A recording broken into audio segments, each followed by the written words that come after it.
News धमाका live, यहाँ सिर्फ सच ही दिखेगा। जानकारियां मिल रही हैं पूरे प्रदेश से। वह क्या है कि पूरे तरह से संथाल परगना के डेमोग्राफी को चेंज कर दो। एक बड़ी जनसंख्या आई है, बहुत बड़ी जनसंख्या, और वो जनसंख्या आकर के यहाँ पर स्थानीय जो हमारे आदिवासी समाज है उनके बच्चियों के साथ शादी करना, उनकी जमीन को लेना और आर्थिक संसाधन पर कब्जा करना। पूरे संथाल परगना में ये परिस्थिति है। आहिस्ते आहिस्ते संथाल परगना से उनका पैर छोटा नागपुर की ओर बढ़ रहा है और इस प्रकार से घटनाओं को अंजाम देने के लिए स्थानीय उपद्रवों के साथ मिलकर के योजनाबद्ध ढंग से इस प्रकार की घटनाओं का अंजाम दे रहे हैं। मैं और इनको किसका समर्थन है? इनको आज जो सत्ताधारी दल है, तुष्टीकरण की राजनीति के कारण, वोट के कारण उपद्रवियों को पर किसी प्रकार की कार्रवाई नहीं की जा रही है। और साथ ही साथ पूरे तरह से झारखंड में जो खुफिया विभाग है पूरी तरह से विफल है। इतनी बड़ी बड़ी घटनाएं घट जा रही है, लेकिन खुफिया विभाग पॉलिटिकल एक्टिविटीज पर नजर लगाने का काम करता है। दीपक प्रकाश, दिनेशानंद गोस्वामी, हमारे सांसद महोदय कहां कहां जा रहे हैं उसके लिए उनका उपयोग होता है, लेकिन अपराध और अपराधियों के नियंत्रण के लिए, उपद्रवियों के नियंत्रण के लिए कोई भी उनके पास, खुफिया विभाग के पास कोई, इसलिए पूरे झारखंड का सीआईडी डिपार्टमेंट फेल है। यहां की घटना का मैं उल्लेख करना चाहता हूं कि यह घटना जब घटी, एक हम सब कोई जानते हैं, हर मनुष्य का जानकारियां मिल रही हैं पूरे प्रदेश से। वह क्या है कि पूरे तरह से संथाल परगना के डेमोग्राफी को चेंज कर दो। एक बड़ी जनसंख्या आई है, बहुत बड़ी जनसंख्या, और वो जनसंख्या आकर के यहाँ पर स्थानीय जो हमारे आदिवासी समाज है उनके बच्चियों के साथ शादी करना, उनकी जमीन को लेना और आर्थिक संसाधन पर कब्जा करना। पूरे संथाल परगना में ये परिस्थिति है। आहिस्ते आहिस्ते संथाल परगना से उनका पैर छोटा नागपुर की ओर बढ़ रहा है और इस प्रकार से घटनाओं को अंजाम देने के लिए स्थानीय उपद्रवों के साथ मिलकर के योजनाबद्ध ढंग से इस प्रकार की घटनाओं का अंजाम दे रहे हैं। मैं और इनको किसका समर्थन है? इनको आज जो सत्ताधारी दल है, तुष्टीकरण की राजनीति के कारण, वोट के कारण उपद्रवियों को पर किसी प्रकार की कार्रवाई नहीं की जा रही है। और साथ ही साथ पूरे तरह से झारखंड में जो खुफिया विभाग है पूरी तरह से विफल है। इतनी बड़ी बड़ी घटनाएं घट जा रही है, लेकिन खुफिया विभाग पॉलिटिकल एक्टिविटीज पर नजर लगाने का काम करता है। दीपक प्रकाश, दिनेशानंद गोस्वामी, हमारे सांसद महोदय कहां कहां जा रहे हैं उसके लिए उनका उपयोग होता है, लेकिन अपराध और अपराधियों के नियंत्रण के लिए, उपद्रवियों के नियंत्रण के लिए कोई भी उनके पास, खुफिया विभाग के पास कोई, इसलिए पूरे झारखंड का सीआईडी डिपार्टमेंट फेल है। यहां की घटना का मैं उल्लेख करना चाहता हूं कि यह घटना जब घटी,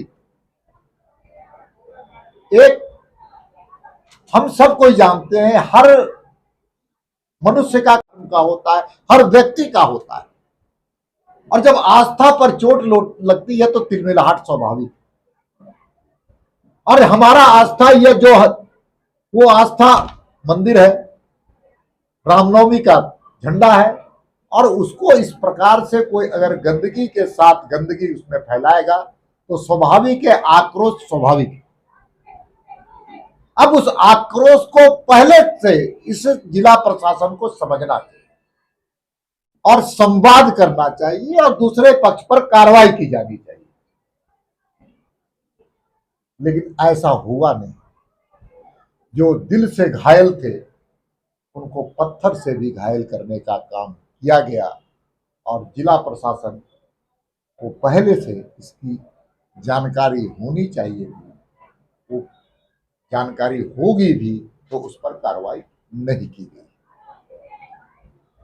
आखिर जब घटना वहां पर घटी तो रोष स्वाभाविक था। लोग मंदिर में बैठ करके बजरंगबली को याद कर रहे थे, आराध्य देव श्री राम को याद कर रहे थे और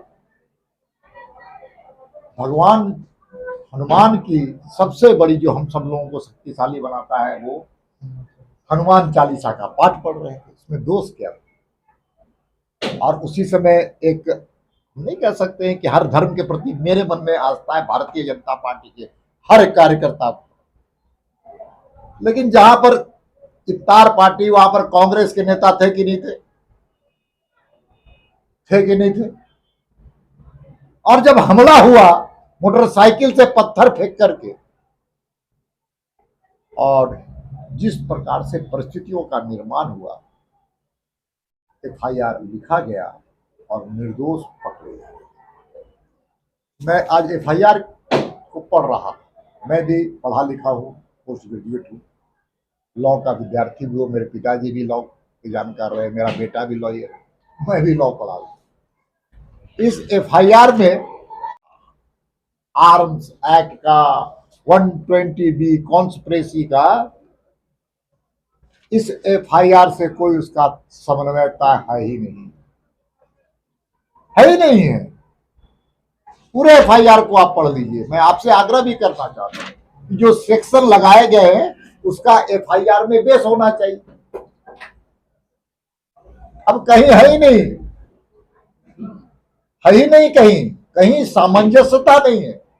किसी हमारे कार्यकर्ता के पास कोई भी पिस्तौल, रिवॉल्वर, बंदूक, आग्नेय शास्त्र नहीं पकड़े गए हैं, ना कमर में पाए गए हैं, ना घटनास्थल पर पाया गया है।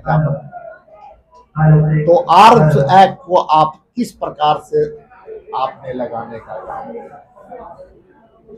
मैं पूछना चाहता हूं। इसी प्रकार से धारा 307 का उन्होंने उल्लेख किया है। धारा 300, इतनी धाराएं लगी है, उन धाराओं का कोई इसका आधार नहीं बनता है। ये पूरा एफआईआर बेसलेस है। ये पॉलिटिकल मोटिवेटेड एफआईआर है और हमारे कार्यकर्ताओं के जिस प्रकार से हमको जान करके आश्चर्य हुआ। मैं अभय सिंह के यहाँ घर में अभी गया हुआ था, उनके दरवाजे को तोड़ करके प्रवेश करने की इजाजत किसने दिया? ये किस पुलिस मैनुअल में है? किस भारत के कानूनी प्रावधान है कि आप बिना वारंट का, बिना कुर्की जब्ती का दरवाजा उखाड़ दीजिएगा? बिना 181, 182 किए हुए आप कैसे सेक्शन में चले जाइएगा? कानून के अनुसार हर को काम करना है, चाहे सांसद हो, विधायक हो, मंत्री हो, चाहे एसपी हो, चाहे डीसी हो। कानून से ऊपर डीसी भी नहीं है, कानून को लेने का अधिकार उनको भी नहीं है, कानून के साथ खिलवाड़ करने का किसी प्रशासन के पदाधिकारियों का। हमारे कार्यकर्ता, मैं उनको लंबे समय से जानता हूं, वो पूरी में गिरफ्तारी है।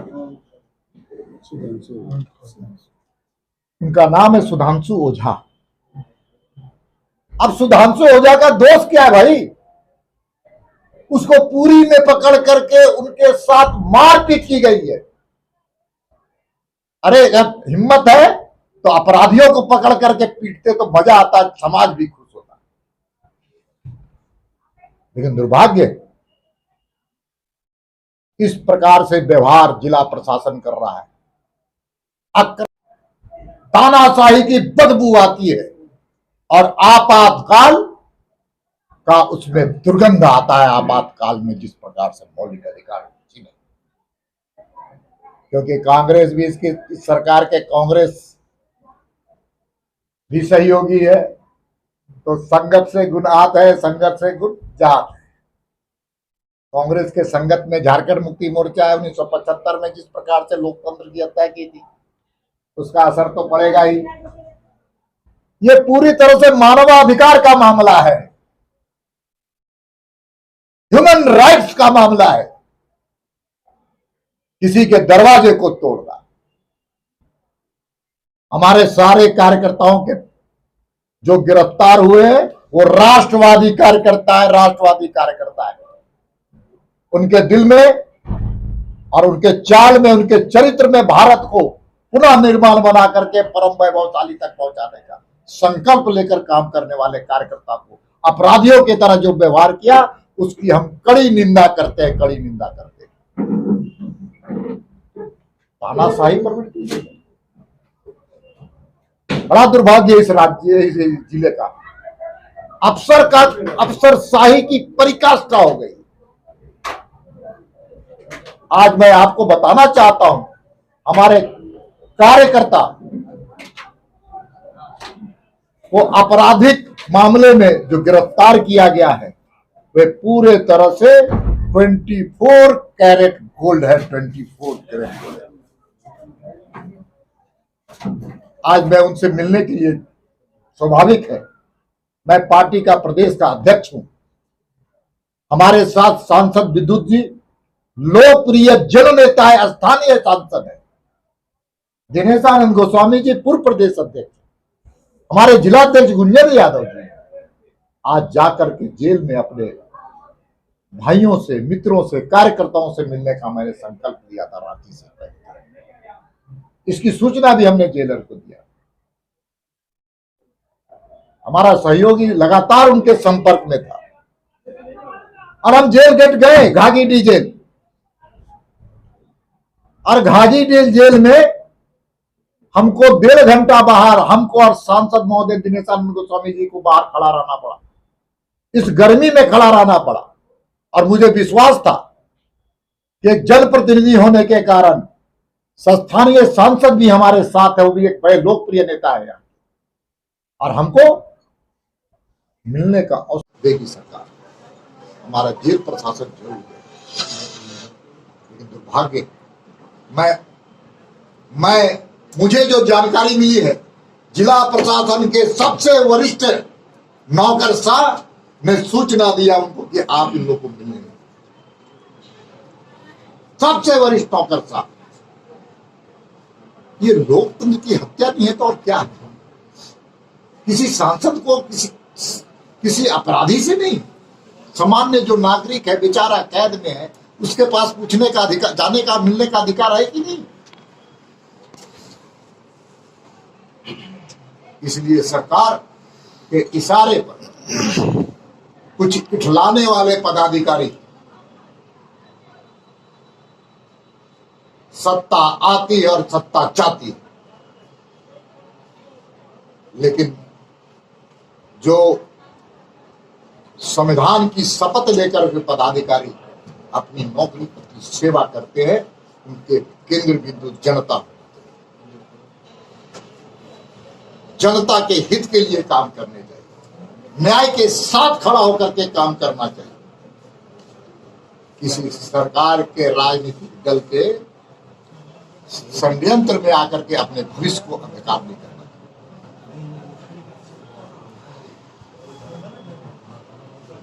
चाहिए। इसलिए पूरे प्रकरण की को हम सब लोग, पूरे प्रदेश की इकाई भारतीय जनता पार्टी के वरिष्ठ कार्यकर्ता, जितने हमारे नेता हैं, कार्यकर्ता हैं, पूरे भारतीय जनता पार्टी झारखंड प्रदेश की इकाई,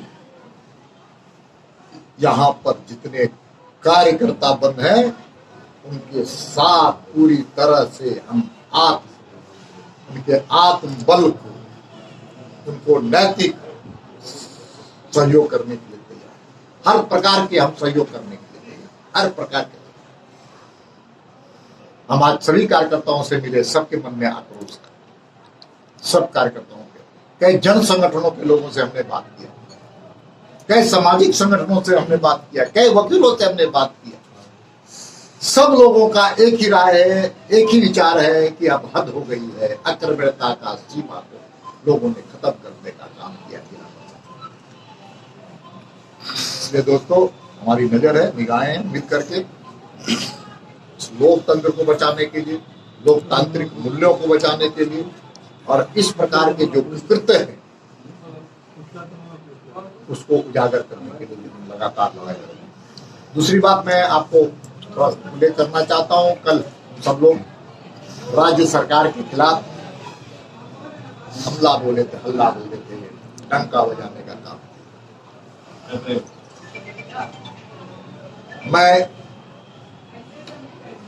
लंबे समय से राजनीतिक और सामाजिक कामों में जुड़ा हूं। मेरा सौभाग्य है कि इसी माटी ने मुझे कार्यकर्ता समाज